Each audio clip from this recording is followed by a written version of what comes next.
With the day's first light, it begins. The quiet drumming of ball meeting pavement that echoes the compelling rhythm of the game and its dreams.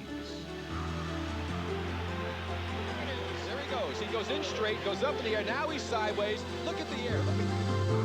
With simple purity. Larry Bird shakes free. Three-pointer. Got it. And ultimate grace. It has woven a legacy that transcends time in its ability to stir the imagination. 3-1 break for Philly. There's the doctor.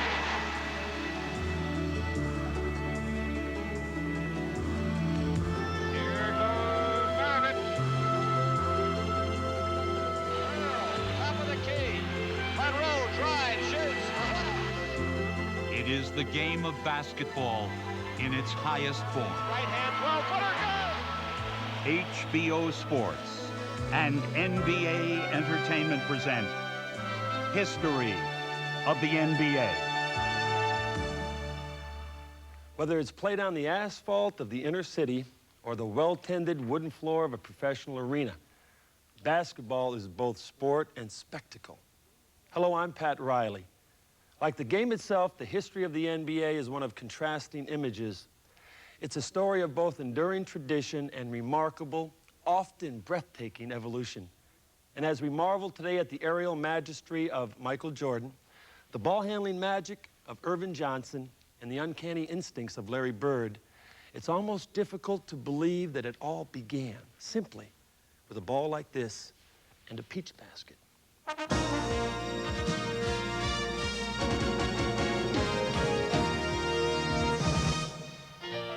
In 1891, Dr. James Naismith invented a new sport. A Massachusetts school teacher, he hoped to amuse his students during the long New England winters. The first professional teams rented out local halls and charged 2 cents for admission. The peach basket soon disappeared in favor of a rim with a net tied at the bottom. And with no rules on fouling, heavy pads became a necessity. The Roaring Twenties would see the game played on a court, surrounded by chicken wire. The players were known as cagers, and bouncing the ball off the sides was legal. The best teams took to barnstorming, hitting the road in search of better competition and bigger paydays.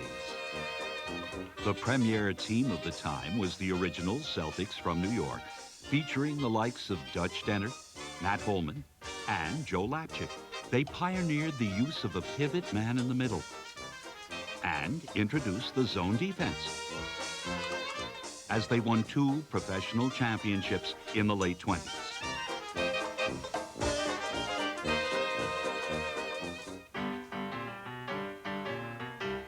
The 30s brought the onset of the Depression, but the game endured, finding refuge in dance halls like the one found in Philadelphia's Broadwood Hotel. I think the people would pay $1 or $1.50, whatever it was, and you'd have a basketball game and dance. And that was the original concept. It was one such establishment, the Renaissance Casino Club in Harlem, that gave birth to basketball's next great team, the Renaissance Big Five. Led by star big men 6'4" Tarzan Cooper and 6'5" wee Willie Smith. They dominated the barnstorming road despite often difficult conditions. The fans were sitting right on the floor almost. And one of our ball players by the name of Puggy Bell, one of the great ball players, he bent down to pick up a ball, and a woman came out of the stands and kicked him right in as you know what. At the Savoy in Chicago, promoter Abe Saperstein formed a rival team. Claiming that they too hailed from New York, he dubbed them the Harlem Globetrotters, hoping to gain instant respectability. But playing in such unorthodox places as a drained swimming pool did not help their cause. Although they won the 1940 World Tournament, they became best known for their comic antics. Eventually forsaking serious competition, they entertained audiences with the dribbling wizardry of Marcus Haynes and the irresistible clowning of Reese Goose Tatum. Just naturally funny. Now, not only the crowd laughed at Goose, but the rest of us fellows, but we liked him too. You know, we thought he was funny too, and he was. In 1949, Sweetwater would make history as the first black player to sign with an NBA team. But first, basketball would see many of its stars hitch up for military service with the outbreak of World War II. The NBL, the professional league of the time, continued to hold games, however, as fans squeezed into tiny arenas. The arenas were, to call it an arena was really to embellish it. We played in Sheboygan in Oshkosh, Wisconsin, where the stage was at one end of the gym, where you'd have to have padding because you ran into the stage. In 1946 in New York, this would all change as Maurice Poteloff was selected to preside over a new 11-team league called the Basketball Association of America. 3 years later, the BAA absorbed the NBL, and the NBA was born. Its early stars were Joe Fulks of the Warriors, George Mikan of the Lakers, and Bob Davies, whose Rochester Royals endured an 18-hour train ride to play a single game in Minneapolis. We'd hurry up and finish our game at 10:30, and they'd hold a train for us at the New York Central Station in Rochester.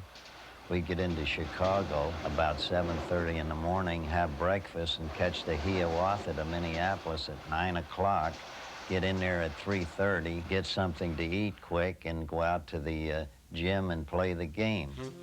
Once there, they would face the NBA's version of Superman. And though he looked more like Clark Kent, George Mikan dominated the league in its early years. From 1949 to 1954, the Minneapolis Lakers won 5 titles in 6 years, led by Big George's overpowering inside play. They always say that I was very powerful underneath the basket. I was a pussycat. I would make almost 50% of my scores on rebounding, offensive rebounding. Despite his soft-spoken manner, the 6'10", 240-pound Mikan was a physically overwhelming player who was impossible to guard. He was a difficult man to move, to budge once he got his spot. And to play behind him was death. I mean, you couldn't stop it. After winning his final championship in 1954, Mikan left the NBA on top, but not before forever changing the course of its history.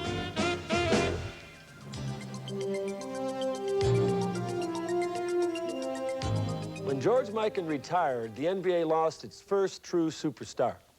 But Mikan's impact on the game would be felt long beyond his playing days. Ladies and gentlemen, the NBA's first great one, George Mikan. George, you were such a dominating player when you played that you actually changed the game. Then all of a sudden, they changed the game on you, didn't they? They sure did. The first rule change was the goaltending rule. I would go above the basket, either swat it away or catch it, come down, and start the fast break.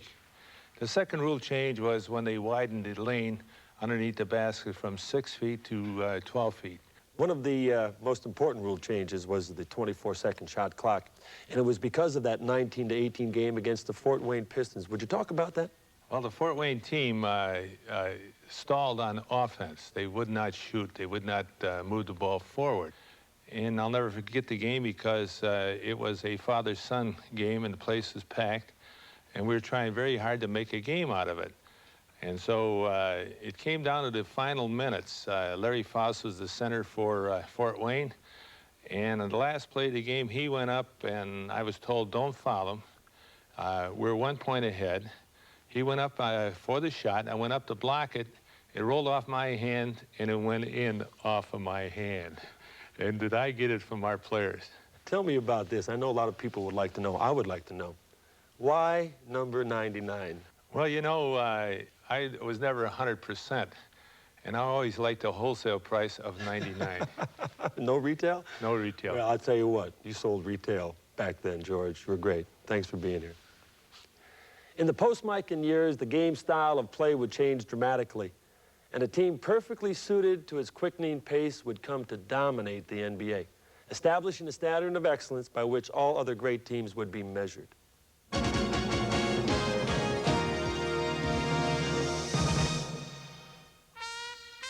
In the early 1950s, a flashy young point guard named Bob Cousy rose to stardom with the Boston Celtics. A ball-handling magician with a flair for the dramatic, Cousy would lead the league in assists for 8 straight seasons. And together with sharpshooting Bill Sharman, formed the best backcourt in the NBA.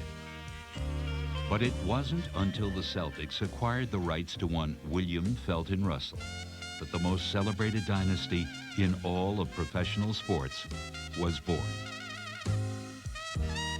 Well, I remember Arnold coming to me and saying, we're going to get a guy that's going to change everything for us. The shooters and the runners were in place, but obviously what he gave that supporting cast was the defensive backboard domination so that we could run out that fast break with complete reckless abandon. And, of course, he added the shot-blocking dimension, which we didn't even know we were getting. That was a bonus. Bill Russell made shot blocking an art. 90% of the time when he blocked a shot, we would get the ball. And then after a while, he became so intimidating. It was like blocking another 10 shots a game, even if he never touched the guy. A guy comes in, and you block the shot. And then you go down and you get an easy layup. These things make statements. And then you might look at him and smile and say, yes, we did that to you. I think Russell was the foxiest, smartest, meanest player psychologically that ever played the game. Whatever it took to win, Russell would do.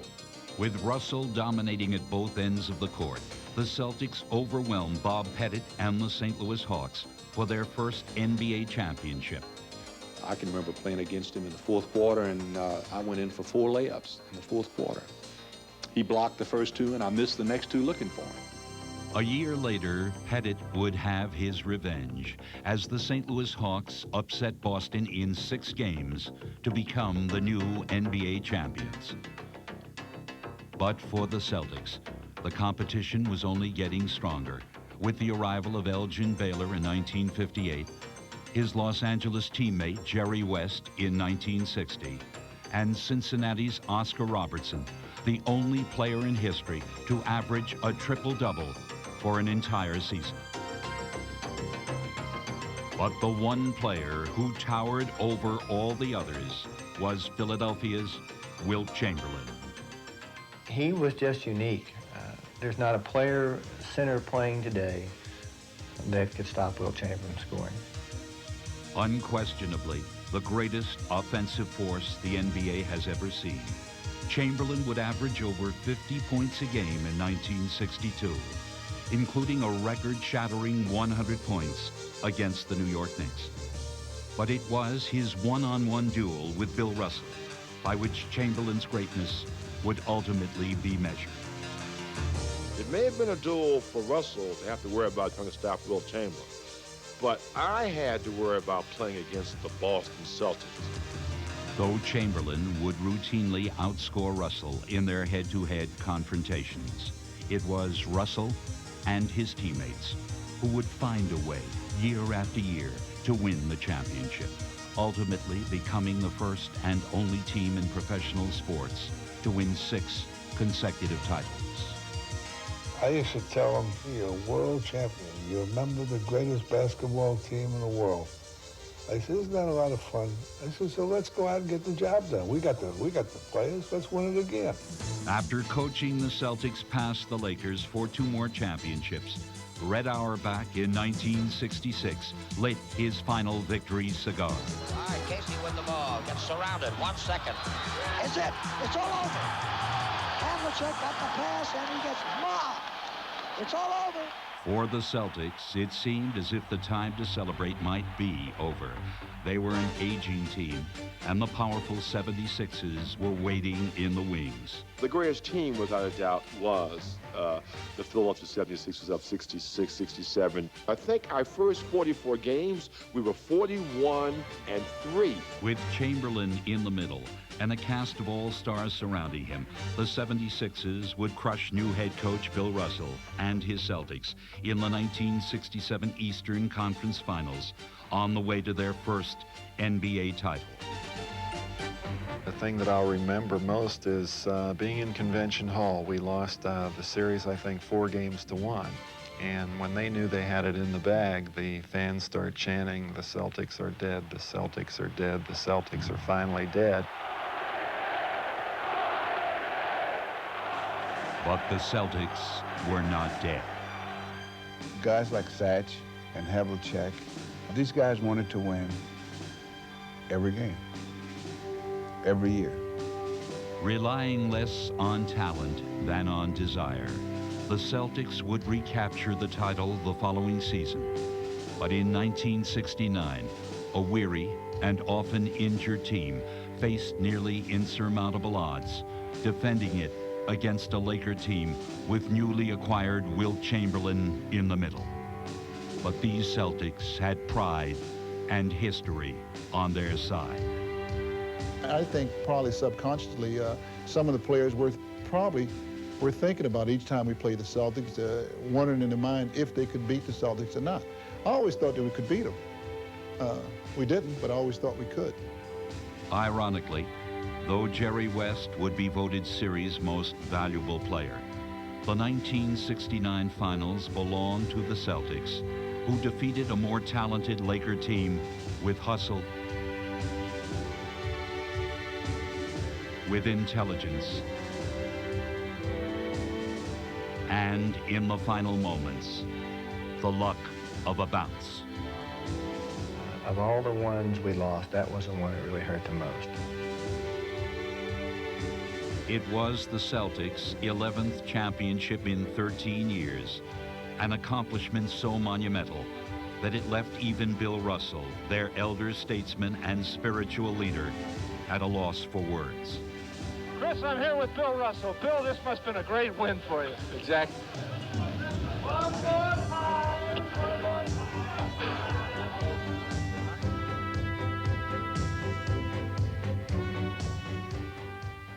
Bill Russell's Celtics were undoubtedly one of the deepest and most talented teams in NBA history. But perhaps the most amazing aspect of their incredible ability to defend their title year after year was their uncompromising will to win. Simply the greatest winner in the NBA, Bill Russell. Bill, year after year, championship after championship, the team had to find another reason to win. How did you do that? Well, it was a combination of things, Pat. For me personally, I wanted to win every game we ever played. Exhibition games didn't make any difference. Playoff game, wanted to win every game. But we were so close as individuals that we would do things like when Walter Brown died. In his memory, we wanted to make sure they won a championship. Or when Cousy retired, we wanted to make sure that he went out a winner. Or when Red retired, we wanted to make sure that his last year was a championship year. And we cared about the other guy's career. In fact, we loved it when, like, Wilt Chamberlain would lead the league in free throw percentage, or Cousy would lead the league in assists. The rest of the players, we loved that. Mm-hmm. Was it Red? Was it Red inspiring this, or was it the players themselves amongst one another that brought this out of each other? It was a combination. We were a unit. It was not the coach and the players. Mm-hmm. We were a unit. And we were in it together. That's why we were able to say we won a championship for Red, mm-hmm. Mm-hmm. because he was one of us. What is it about the Celtic mystique? What is the Celtic mystique? Well, to us, there was no mystery. There was no mystique. We just went out and won ball games.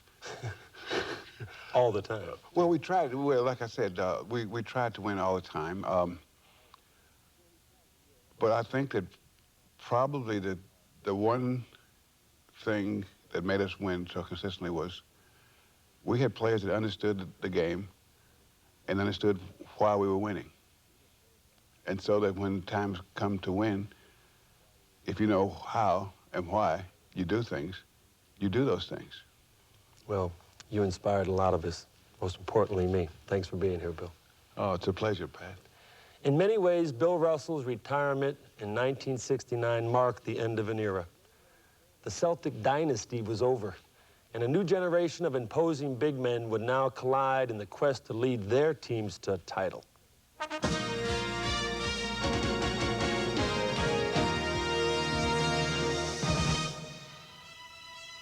It was a time of titanic struggles. A decade when the weight of championship dreams fell more than ever on basketball's broadest shoulders. Willis Reed, the captain and driving force of the New York Knicks. In the 1970 finals, he would battle the legendary Wilt Chamberlain to a standstill. But injured in the fifth game. Top of the key to Reedy's triple team falls down. We got a whistle on the play, and Willis is hurt. And sidelined for the sixth. His ultimate test came in the deciding game, a test of courage. As a little boy growing up in Bernice, Louisiana, I daydreamed about playing in the NBA and winning a championship. I knew one day I would be here, and how would you look back on that? How would you feel? Would you ever want to be a person who could say, I wished I had tried? Oh, here comes Willis. And the crowd is going wild. Though barely able to walk, Willis would do more than just try. You are playing against the greatest center of all time, and you're going to try to do it on one leg. Down court to Frazier. Got it by West. Left side of the lane. Outside Reed. Jumps from 20. Yes. Inspired by their valiant captain, the Knicks stormed to their first championship. For Wilt Chamberlain, the 70s was a time of change. From his first days in the league, he had been basketball's most devastating offensive weapon. During my time, they knew the ball was coming into me. They would put 2 and 3 guys in that position before the ball even came to me. I would love to play right now. Otherwise, I honestly think that if I played right now versus my time, I'd average 70 points a game. Though still one of the league's most prolific scorers. In the 1972 season, Chamberlain would expand his role. They went to for the points, they went to for defense, they went to for rebounding, they went to for assists, they went to whatever the game asked, they went to for me. Understand? They didn't go to me to shoot the technical foul. Sorry about that. Chamberlain's Lakers would reap the benefits of his metamorphosis. They would run off a record 33-game win streak, en route to capturing LA's first title. The Los Angeles Lakers, the all-time consecutive game-winning team. But as Chamberlain gloried in the twilight of his career, a new star was rising. He presented to me for the first time in my career of basketball a guy that I felt that I really needed some help to guard. A young Kareem Abdul-Jabbar had teamed with Oscar Robertson in 1971 to lead the Bucks to a title. I thought Kareem was the best. I thought no one could handle him. But though he had earned a championship ring in Milwaukee, he had not yet reached the pinnacle of his career or found a permanent home. It would be a trade to Los Angeles that would allow him to do both. Being able just to be where I wanted to be really made me feel kind of liberated, and I think I responded in the way I played. Statistically, that was my best year of my career. Joining the Lakers in 1975, Jabbar would now begin his reign as the NBA's most dominant player. The thing that amazed me the most about him in that initial meeting was his strength. He's just an incredibly strong and powerful performer. Perhaps the greatest challenge to Jabbar's supremacy in the middle came from fellow UCLA graduate Bill Walton. it was a very competitive atmosphere when I played against him. I thought when he was healthy, he was definitely one of the great centers to play the game. Overcoming 2 years of injuries, Walton led his Trailblazers to a dramatic upset in the '77 Western Conference Finals.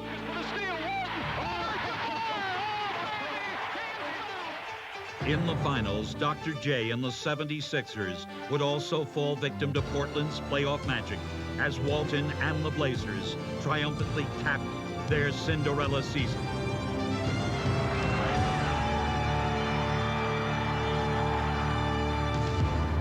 In the '70s, the road to the finals was a bruising one, with Goliaths like Nate Thurmond and Artis Gilmore roaming the paint. The battle under the boards was at its most ferocious. 8 different champions would arise in the decade, and even the presence of a perennial all-star such as Bob Lanier in the middle did not guarantee a title, as every team seemed to possess an intimidating big man. For 6'9" Dave Cowens, this meant a constant battle for survival. It was one he waged with furious intensity. There were some pretty rough guys out there who you knew you were in for quite a game every time you suit up against a particular team. The way I played a game was just play it as hard as I could all the time, no matter who I was playing against. With his unquenchable competitive fire, Cowens propelled the Celtics to championships in '74 and '76. Mirroring his indomitable spirit was another undersized center, 6'7" Wes Unseld. A merciless adversary, he would lead the Bullets to their first championship in 1978. For 48 minutes, you and I were going to knock heads. If you had something weak about you, I was going to exploit it and make it weaker. They give it to Dennis Johnson. He'll spin the left side to the corner. Long jumper off the back of the rim. Unseld, the wrong rebound. Shovels to Dandridge. The Bullets are going to win. Washington, D.C. has a major sports world champion.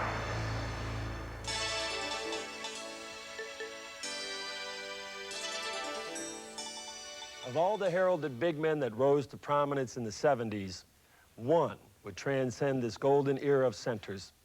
Continuing to excel as his contemporaries retired, he would go on to rewrite the NBA record books. Kareem Abdul-Jabbar. Kareem, like George Mikan, Bill Russell, Wilt Chamberlain before you, you were the focal point of your team, yet it seemed as though you were immune to the pressure. How did you endure 20 years of being immune to that pressure? Geez, that's hard to figure out sometimes, and I did it, right? But it's, I think it has to do just basically with the way I approach my life. And I saw that it was a great professional life, and if I prepared myself, I could enjoy it for a while. And I just dealt with it 1 year at a time and didn't get caught up in what it all meant, because everybody wants to talk about what it means. But for the person that has to do it, you have to go out there and perform. And I just tried to apply myself to that and not worry about the other things. Obviously, you endured very well, but there were a lot of opposing centers who did not endure very well what I consider to be the greatest weapon in the history of sports, Cap, the sky hook. How, when, and why did you develop that shot? Well, when I first started playing basketball back in the 4th grade, that was the only shot that I could shoot that didn't get smashed back into my face. And trying to keep my face in one piece became a priority. So I worked on it, and I was very fortunate to get good coaching along the way. My high school coach, Jack Donahue, really encouraged me to shoot it. He said, get as close as you can and shoot it. John Wooden also told me to use it, and he also had me develop other shots to complement it to make sure that they couldn't overplay the hook shot. And it really gave me a nice, versatile offensive game, and I was able to use that very well, as you know, in the professional ranks. Why don't they emphasize it now? Why don't coaches teach the skyhook to players? I think it's really hard to get someone excited about being a center. Everybody wants to face the basket and go to the hoop with the beautiful athletic moves of someone like Michael Jordan or Julius Erving, which is really poetry in motion, as we all know, and have been in awe of. But the game on the inside is a little bit more stationary and not quite as exciting to watch, and young people really don't gravitate toward that type of play right now. Well, you shot it well, Kareem, and you did it better than anybody in the history of the game. Thanks for being here. My pleasure. Every team in the NBA searches for a dominating big man, but there's another type of player whose distinctive style makes him equally vital to the game and to its fans.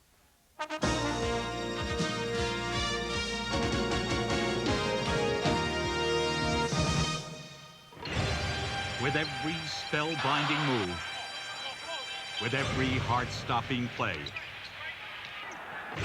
they will take your breath and challenge your imagination. Here he goes, gonna drive. Come on, Jordan, fly. Here he goes! They are basketball's virtuoso performers. They are the showmen. Turnover, Doc, breakaway. He slams it. Dribbling around Jackson, and he slammed Doc. Oh, man. Now here's Magic down the middle. Magic. Oh, no, look faster, worth it. Make it to Rambler, who scores. From the league's earliest days, they've basked in the NBA's bright spotlight. Earl, top of the key. Monroe drives, shoots. What a play. Never failing to delight their fans. Here's Isiah. Let's see what we got. All the way up. Go! Never ceasing to amaze them. They clear out. He's isolated on Rounsfield. Oh, shot by the Dodgers. Takes it left the lane and beats Jordan. Michael steps in, reverse layup. The league's pioneer showman first took center stage in Boston Garden. As the Celtics piled up championships, Bob Cousy brought flair to the NBA. It's entertainment. We're all, in that sense, if we're honest with ourselves, I suppose we're all kind of show-offs in the sense that, you know, we want to display our skills, we want to be successful, and we want the appreciation of the audience. Like Cousy, the cast of innovative performers who followed him would draw inspiration from their audience. So the fans always get you going. You know, because you're an entertainer in all senses of the word. It's like a performer, like Michael Jackson might perform differently for different audiences because the audience brings a different element out of it. 3 seconds, plenty of time.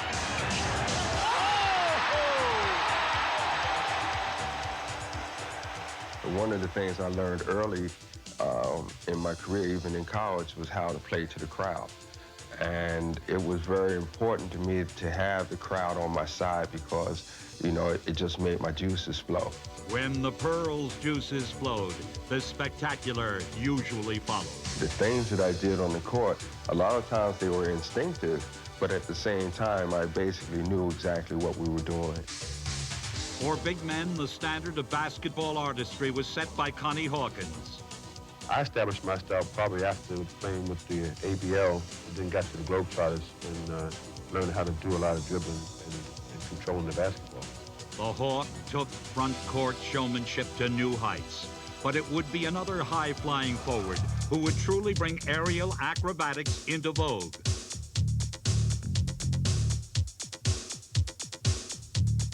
With a basketball in his prodigious hands, the doctor seemed unbound by physical law. I never went into a game saying, well, I'm going to do this tonight. When the openings came and then the daylight came, you know, I just do it. I mean, it was not a risky shot for me to go in and dunk the ball backwards. To Julius for a slammer. As great as Julius was and all the amazing things he did, there's somebody who's taken it a level above that, a fellow by the name of Michael Jordan.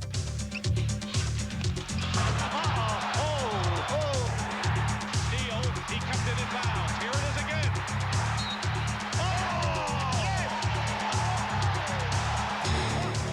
I think a showman is a person who enjoys the game, and you can see it through their play. Jordan. Oh, my. And an entertainer is that type of a person who wants to go out and entertain. Wow. Though Jordan rules the airwaves, on the ground, the Showtime throne belongs to Magic. Scott lost it. Here comes Magic to pick it up. Magic's in deep, but no enough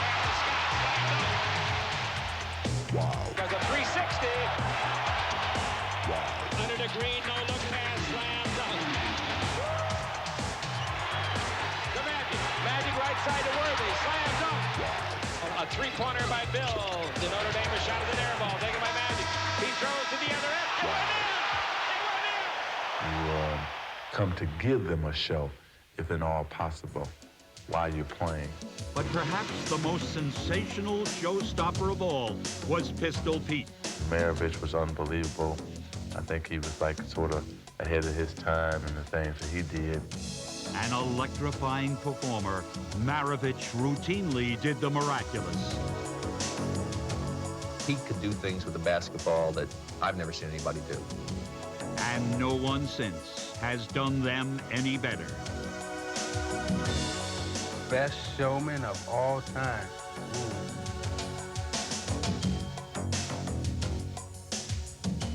I'll probably have to say Pistol Pete.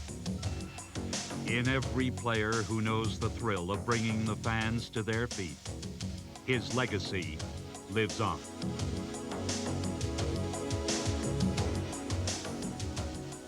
Though their personal styles have varied, what Pistol Pete and his fellow showmen have always shared is a unique approach to the game. With me is Bob Cousy. And Bob, it was said back when you played that you were not considered just the best of the best. You were unique. And what you did, nobody else could do. But where did you get off when everybody else had to be fundamental that you could be a showman? Well, what I was probably the biggest show-off out there. You know, you want to be an exhibitionist, I guess. We're all aware it's the entertainment business as well as winning and losing. And I had, you know, a lot of God-given talent that I complemented, I suppose, with a vivid imagination. But perhaps the most important thing is, both on a college level and a professional level, I had a coach who said, hey, go do it.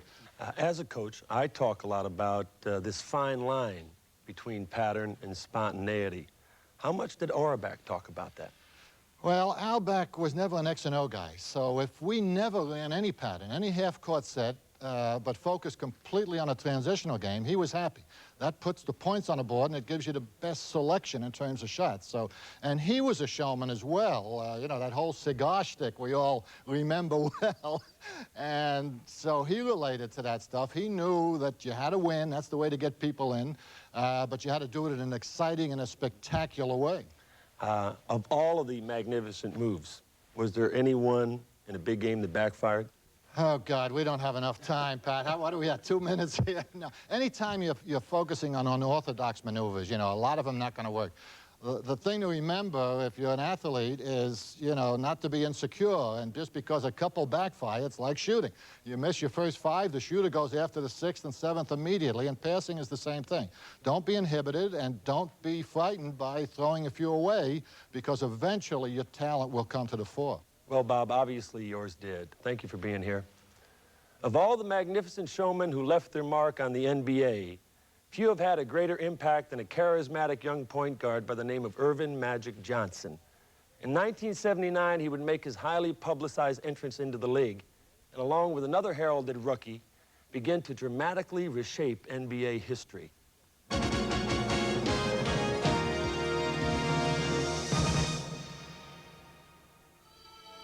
Who could have imagined that in this house in Lansing, Michigan, a young man named Irvin, and in a sleepy town in southern Indiana, another youngster named Larry would grow to have their adult lives so inextricably linked? Their first meeting would come in the 1979 NCAA Finals, where Larry Bird and his Indiana State Sycamores faced Earvin Magic Johnson's Michigan State Spartans. Scoring 24 points, Magic would lead his Spartans to their first national championship. Round 1 was his, but it was only the beginning. The very next year, Magic would find himself in the NBA Finals, playing 3 positions and scoring 42 points. He would lead the Lakers past the 76ers to win the championship in his rookie season. Since I've started, I always thought about winning first, not just out there to score points, not just out there to put on a show, but to win. And when Magic hit the floor, he takes no prisoners.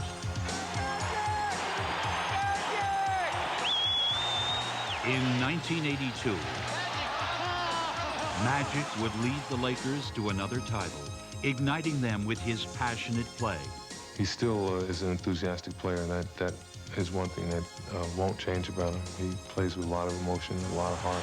Loose ball with 15 seconds, and Johnson has it, and he throws up a prayer, and he good. Magic Johnson throws up a prayer to tie it up, and look at him. Meanwhile, Larry Bird was forging his place in Celtic history. 7 minutes left. Larry Bird. Follows his own shot. Leading Boston back to championship glory in 1981. I felt that basketball is a game where if you just stick to the rules and play hard and dig down a little deeper night in and night out, you're going to come out on top. Bird gets it back. Saves it. Nice pass to Maxwell. What a play.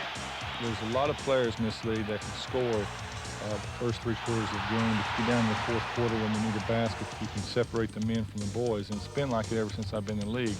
Pass to double team and Bird. Larry, fake, fall away. Hits it!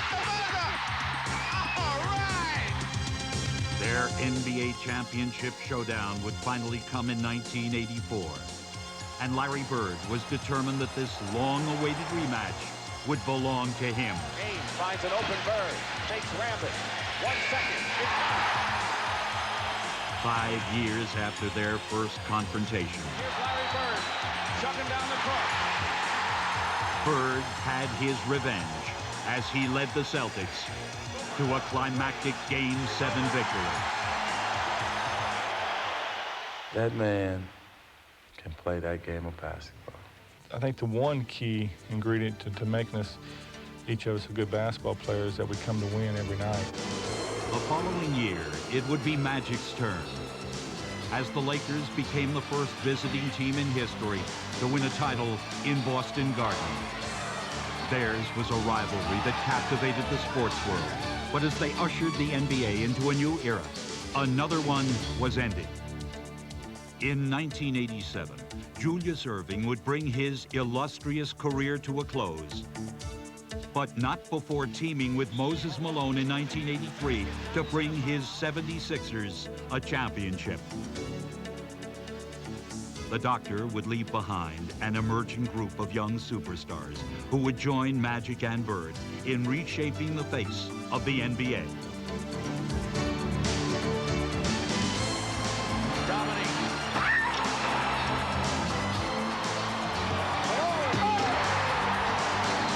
Looks like he's just determined to take over this game. Larry backs the rebound, and Ewing.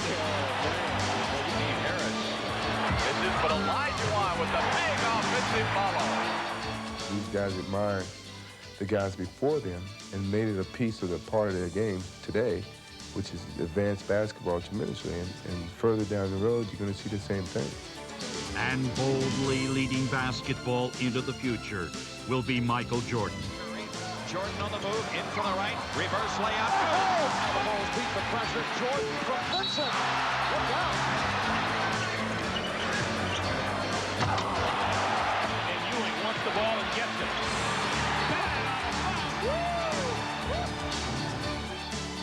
But while Jordan may be the player of the 90s, the 80s belong to Magic and Bird. In 1987, the Lakers gained their 4th title of the decade, eliminating the Celtics in 6 games. But they would not stop there. And I'm guaranteeing everybody here, next year we're going to win it again. True to their word, in 1988, the Lakers would defeat the Pistons to become the first team in 19 years to repeat as champions. Back to back! Yeah! Yeah! The following season, Isiah Thomas and the Pistons would finally have their time, overcoming 2 years of playoff frustration as they captured the last title of the 80s. But though new stars and new champions may emerge, none will leave a greater imprint on the game than 2 very different men who have shared a common passion.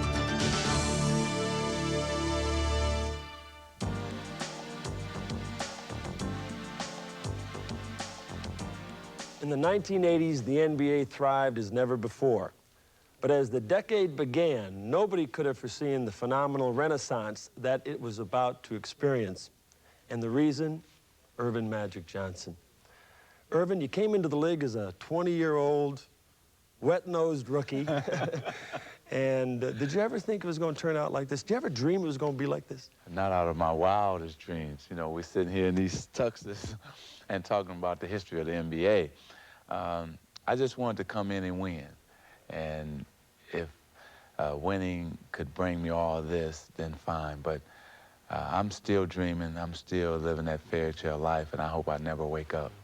There's an old saying that if you do more than you're supposed to do for somebody else, you get back twice as much for what you do. It seems as though that's been your attitude throughout your career. Explain that. Well, I got that, I think, from my dad. He instilled unselfishness into me and also my other brothers and sisters. And if you didn't get the message, he would take you over his knee and explain what he was trying to say. So he just made me learn the game from both sides of scoring and also passing. And he's the big reason why I'm the player I am today. Well, it's obvious that you like to have fun, but there has to be one part of the game that is more fun than others. And what would it be for you? All of them. All of them? All the games? The stanky sneakers, the crowd, the game, and also the main part is the competition, just competing every night against a great player or a great team. And this ball right here has done so much for me. Not quite this one, though. Not that one. But the one that we play with now, and I just love it. So I owe it all to this little round basketball. I tell you, people owe a lot to you, too. Thanks for being here. Thank you. With superstars like Earvin Johnson, Larry Bird, and Michael Jordan, the NBA possesses some of the most recognizable athletes in sports. But the richness of the game comes not only from its marquee players, but also from its intriguing personalities.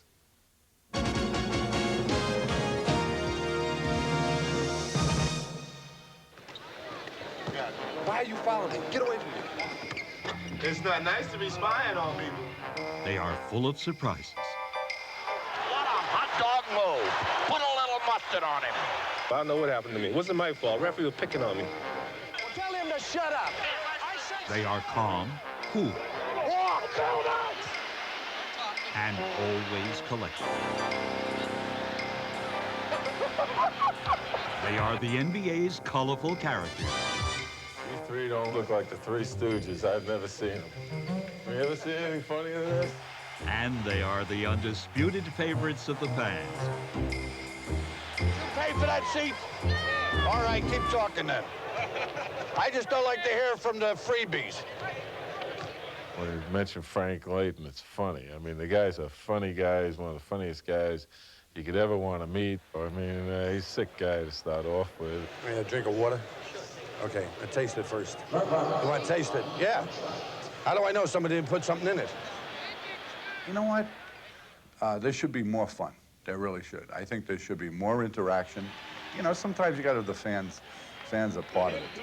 But the kissing bandit gave him more than he bargained for. Well, you know, he's not going to run away from this. She rushed across the floor, and she kissed me. It overwhelmed me so much that I passed out, all right before the game. Actually, when I first saw her coming, I hollered for the police. I thought someone had stole a ball bag. This is a typical disgusting display. Oh, now the other Lord Fauntleroy's coming in, the other good guy. Meet Celtic announcer Johnny Most. Well, Johnny was an institution. He was up there by himself, smoking cigarettes, drinking coffee, and every time we got fouled, we were killed, and we were mauled. Oh, the yellow, gutless way they do things here. He makes no bones about it. I am a Celtic, and the other guys are bad. They told me I shouldn't say bad things about Isiah, and I say, why not? I thought it was hysterical listening to Johnny just recently doing that McDonald Classic. And the little guard, Obradovich. Now quickly to the big guy, and now to the lefty. And he lost the ball, but it's picked up in there. Now to the little fella. Oh, boy, I'm having trouble with the name. Then there was the night that I set myself on fire. All right, Bird is putting the ball on a play. I had a cigarette in my hand, and it fell right into my lap. Right on DJ, and DJ right around the zipper area. Oh, this my! This is the first. Johnny has lit his pants up on fire. It was burning, and Glenn was getting hysterical. He was laughing so hard. I was laughing hard. I was on fire, and sparks were flying all over the place. We finally got it out. I had a hole, I swear, as big as a baseball. Though he didn't use a microphone, Darryl Dawkins also had little trouble speaking his mind, especially about his favorite pastime. I had a turbo saxophonic delight dunk where I went up and swiveled the hips a little bit and kind of brought it across. Darryl Dawkins. I had the rump roasted bun toast and cake shake and baby making thank you, well, ma'am, I am jam dunk. And I had the dunk called Your Mama, and that was for anybody who jumped in front of me while I was trying to dunk it. I love Darryl's sense of humor. He added something to every day. I mean, you never knew what was coming. Or what was coming down. I remember when I first said I wanted to break a back, but I was in Philadelphia. And everybody looked at me like, he's got to be crazy. So when it actually fell, everybody was like... You looked around like, you believe what he just did? He just tore that thing. The glass was just flying everywhere. Now, I got to see if I can do this again. We were in Philadelphia. Doug Collins comes down with the ball. I'm pretty sure it was Doug Collins. Bobby Jones cut through. He dished it off to me, and I went up, put it back on the numbers, came through one more time, and it came down. Glass started falling. I started saying, yeah, I dig it, yeah. But the commissioner stopped there real quick. But as always, Chocolate Thunder would have the last word. They seemed to think I was gonna come in the league and stay in for 2 years, but I fooled you. I stayed in 14. And now I got that good pension plan coming, and I ain't complaining about much. From its irrepressible characters to its relentless competitors, NBA history is a constantly unfolding drama. But through all of its passionate struggles, its glorious triumphs, and its stunning upsets, perhaps what lingers most vividly in our memories are those few indelible moments that capture the imagination. And it is with some of these that we leave you.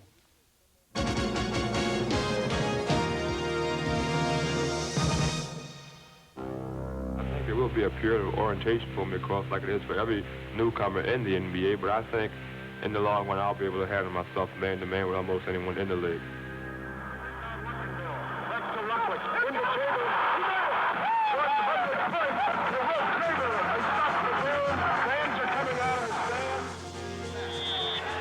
Won't start until it's clutch. They'll have to throw it up. Garherd, turnaround, shot in the air. It's good. It's tied again. I don't believe it. We've got a third overtime in a Boston Garden. Here's Ralph Sampson. McRae will inbound. 1 second on the clock. Sampson. It goes. It's over. A miraculous shot by Ralph Sampson has given the Houston Rockets the Western Conference Championship. Everybody's waving their arms. It's into Kareem. Kareem swing left, right hand, 12-footer, good! The new king of scoring has ascended his throne. The Celtics are leading by 1 point. There are 5 seconds left. Johnny? Greer's putting the ball on a play. He gets it out deep, and Havlicek steals it. Over to Stan Jones. Havlicek stole the ball. It's all over. Johnny Havlicek stole the ball. And now there's a steal by Bird. Underneath the DJ, lays it in. What a play by Bird. Bird stole the inbounding pass. And Boston has a 1-point lead with 1 second left. Oh my, this place is going crazy.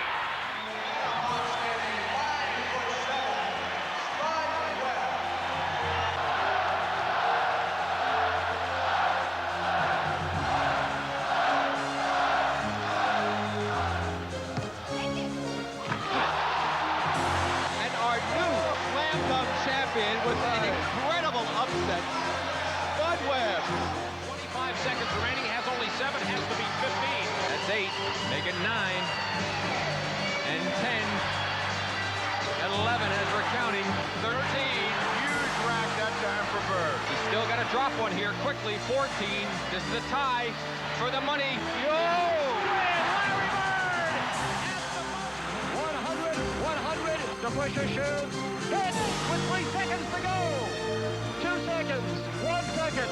West throws it up. He makes it. West throws it up and makes it. The ball game is tied. Jerry West made it from the other side of the midcourt stripe. The inbounds pass comes into Jordan. Here's Michael at the foul line. A shot on Elo. Good! The Bulls win! They win it! Set the Cleveland Cavaliers. Michael Jordan hits it at the foul line. In their fleeting moments of truth, these magnificent athletes test their courage and measure their resolve, finding what is heroic in a game that is a contest, not only of skill, but of will.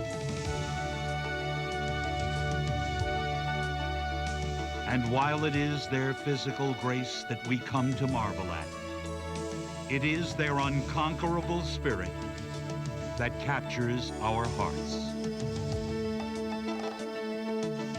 He was the ABA. He revitalized the NBA. His name is synonymous with basketball and class. Ladies and gentlemen, Dr. J. All I've heard recently is how you're going to replace Bob. That's my answer. It can't be done because that's Mr. Basketball. Thank you very much. And truly, again, our congratulations. You've offered, I think, the best that the human spirit can offer.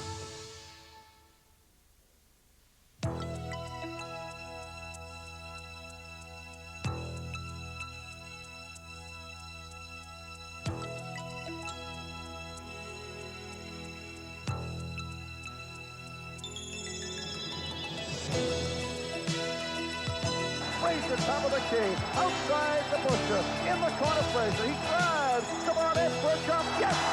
The New York Knickerbockers have won the 1969-70 World Championship of Basketball. 3 off the rim, Kelly gets it back, 2, 1, he hits it, it's over!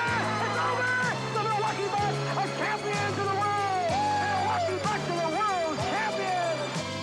3, 2, 1, the Lakers are the world champions!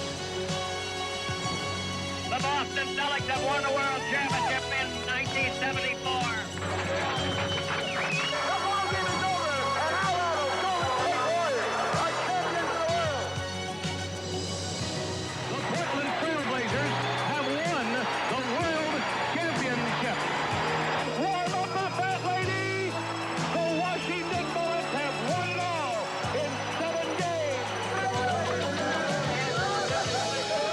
2-1, let the celebration begin in Seattle. It is over. The Seattle Supersonics have won the NBA World Championship.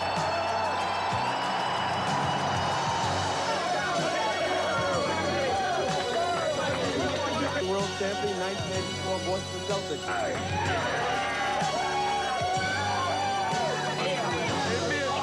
It feels like heaven. This has been a presentation of HBO Sports in association with NBA Entertainment.